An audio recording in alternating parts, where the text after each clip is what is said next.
আমাদের এই সমাজটাকে সুন্দর করব। আমাদের ভোলাকে আমাদের পথে পূর্ণ অনুসরণ করার মাধ্যমে আজকের হাউজ আমরা এখানে যে হারুন রশিদ জনাব মাওলানা আসসালামু আলাইকুম ওয়া রাহমাতুল্লাহ। পেয়েছি আল্লাহ তাআলা আমাদেরকে বলা এবং আমল করার তৌফিক দিন। আমাদের জীবনের হায়াত থেকে রমজানের 14টা দিন হয়তো এই রমজান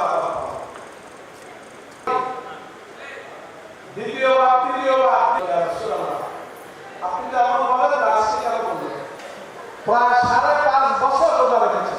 বিবেককে জিজ্ঞেস করতে পারিনি যে আমি আমার গুনাহগার হয়েছে বলছেন আপনার উম্মতটা রোজা পেলেও আপনারা রোজা রেখে মাফ করাতে পেরেছি। আমাদের অভ্যাসগত রোজা হিসাবে আমরা রাখছি। আল্লাহ তাআলা কোরআনে বলেছেন আমি তোমাদেরকে কোরআন দিয়েছি, এই কোরআন উলাইকা ইউমিনুনা বি, যারা এই কোরআন যথাযথভাবে অনুসরণ করবে তারাই সত্যিকার ঈমানদার।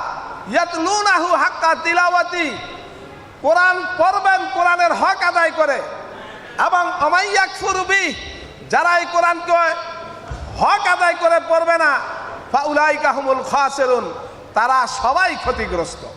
স্বয়ং আল্লাহ সূরা বাকারার 121 নম্বর আয়াতে বলেছেন কোরআন পড়তে সেই প্রেসক্রিপশনটা না এনে আমরা তিলাওয়াত করে যদি রোগীকে জ্বরের ঔষধ খাওয়াতে হবে, প্যারাসিটামল খাওয়াতে হবে, আরো খুতুয়াতিশ শাইতান, তোমরা শয়তানের অনুসরণ করো, লা তোমরা সেটা করো না।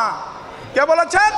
আল্লাহ বলেছেন আমাদেরকে ইসলামের মধ্যে ঢুকতে হলে শুধু মসজিদ মাদ্রাসা জিকির আজকারে ইসলাম পালন করলে হবে না।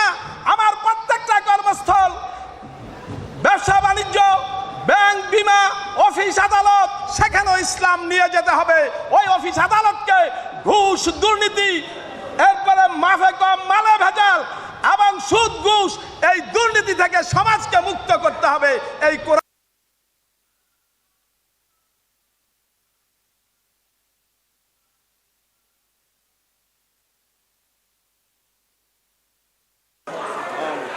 ربنا آتنا في الدنيا حسنة وفي الآخرة حسنة اللهم اهدنا الصراط المستقيم